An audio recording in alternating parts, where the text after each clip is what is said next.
चुप हो जा, चुप हो जा युवराज। न जाने से आज क्या हो गया है, आज तो ये शांत ही नहीं हो रहा।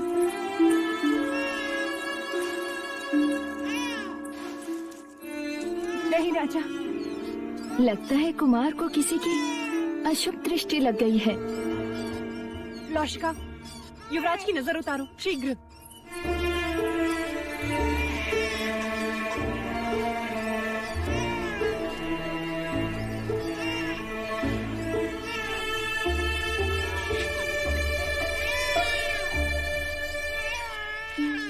पूर्ण रूप से अपनी माँ पर गए हैं कुमार।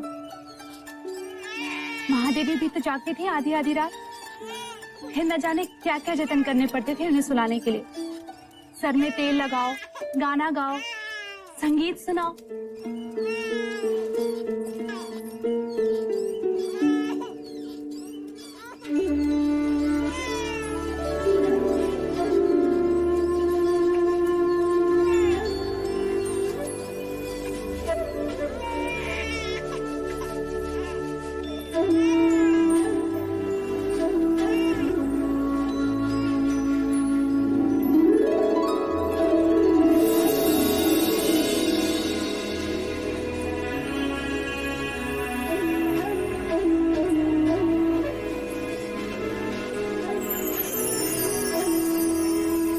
देख तो प्रजापति, तेरी बांसुरी सुनकर कैसे शांत हो गया।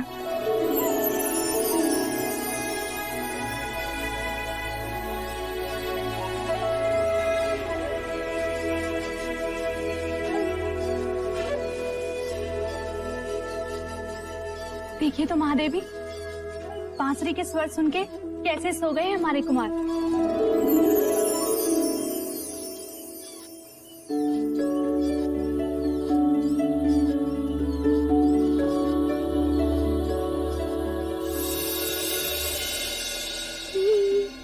ये क्या कर रही हो मंगला? आर्या, तुम्हारी आंखों को क्या हुआ? क्या हुआ? कुछ भी तो नहीं। अगर कुछ हुआ नहीं है तो फिर देखकर भी पूछ क्यों रहे हो? क्या कर रही हो मंगला? मैं ये पूछ रहा हूँ कि तुम ये दिए क्यों जला रही हो? हाँ, अब ये सही प्रश्न। दिए कब जलाते हैं? जब कोई पर्व होता है। आज पर्व ही तो है। किंतु आज कौन सा पर्व है? अरे, महामुनि असित ने हमारे देवदत्त के लिए भविष्यवाणी जो की है।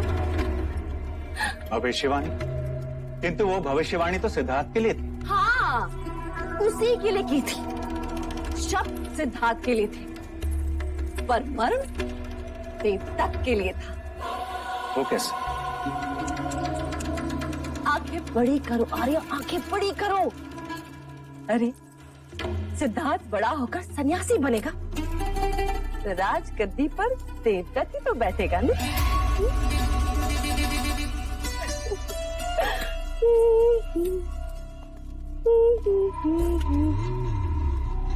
कितनी दूर तक सोच लेती हूँ। मैं कितना भाग्यशाली हूँ कि मुझे तुम जैसी अर्धांगिनी मिली। और मैं कितनी अभागी।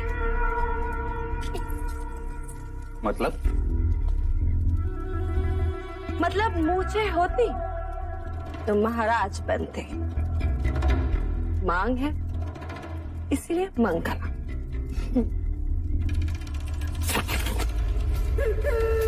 और बहुत ही शीघ्र राजमाता। देवदत्त कहाँ है? मुराज खेले मेरे साथ, मैं आपको हरा दूंगा। पुत्र इस समय नहीं, इस समय मैं अकेले रहना चाहता हूँ। नहीं, मैंने बोला आप खेलिए मेरे साथ। कौन है इस समय नहीं? नहीं, आप मेरे साथ अभी खेल। कौन है इस समय नहीं? आके सो जाओ। देवदत्त, देवदत्त उठ, उठ, रोना बंद कर और याद रख, महाराज को अब तेरी कोई आवश्यकता नहीं। इनका अपना पुत्र जो आ गया। मंगला, क्या अनर्थ कह रही हो? सही तो कहा महाराज, दाहिना हाथ हमेशा मुंह की ओर ही जाता है। जब कुमार नहीं थे तब यही देवदत्त था, जिसने आपके अकेलेपन को अपने बचपन से भर दिया। क्षमा कीजिएगा महाराज, मेरे देवदत्त ने आपके एकांत को भंग कर दिया। चल देवदत्त।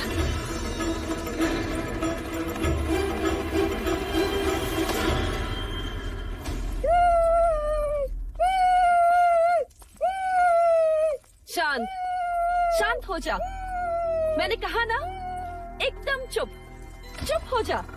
धीरे धीरे मंगला दीदी, सिद्धार्थ अभी अभी सोया है। तुम्हें क्या हुआ?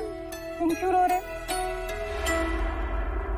आज महाराज पहली बार देवदत्त पर क्रोधित हुए हैं। महाराज क्यों? आपके कारण। हमारे कारण? आप महादेवी माया को वचन देकर भूल गई महादेवी प्रजापति। आपने कहा था कि आप दोनों का ध्यान रखेंगे, परंतु युवराज सिद्धार्थ के लालन पालन में इस तरह डूब गई हैं आप कि व्यथा में डूबे महाराज पर ध्यान ही नहीं रहा आपका।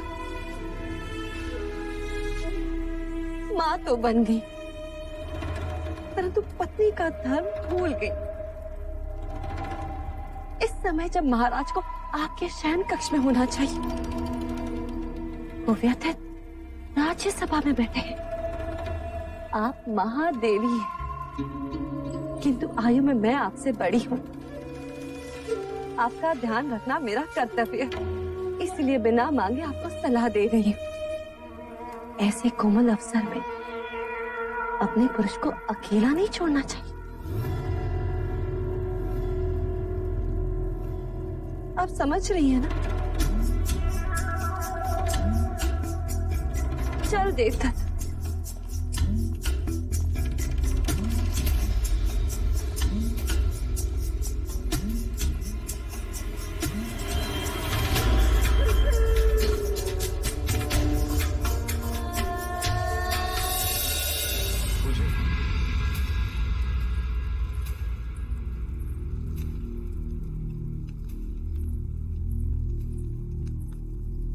महाराज कहाँ हैं?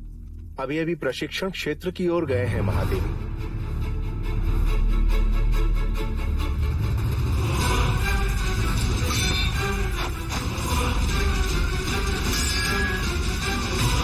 मेरा पुत्र सन्यासी बन जीवन के हर युद्ध में ये विजयी होगा, तो वो युद्ध भावनाओं का होगा।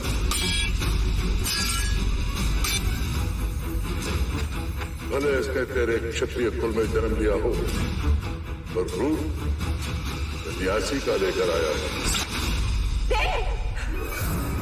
क्षमा महाराज। दोस्त तुम्हारा नहीं, मैं बेध्यान हो गया था।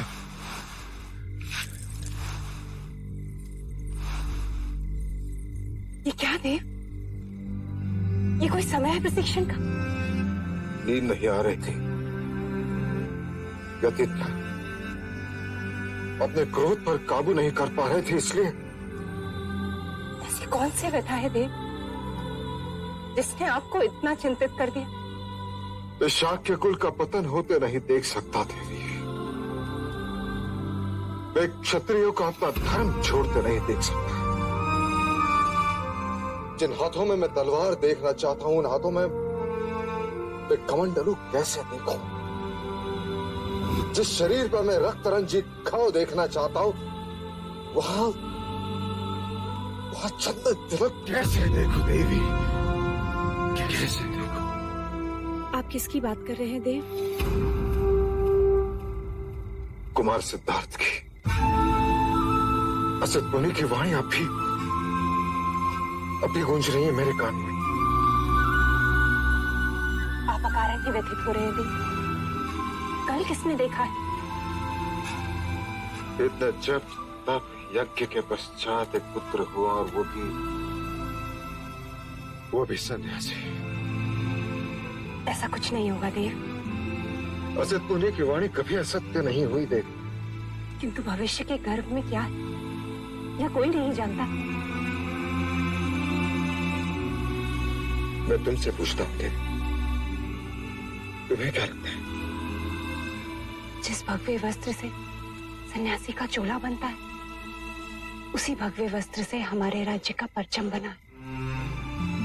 वस्त्र हमारे पास है और हमें उसका क्या करना है, यह तो हमारे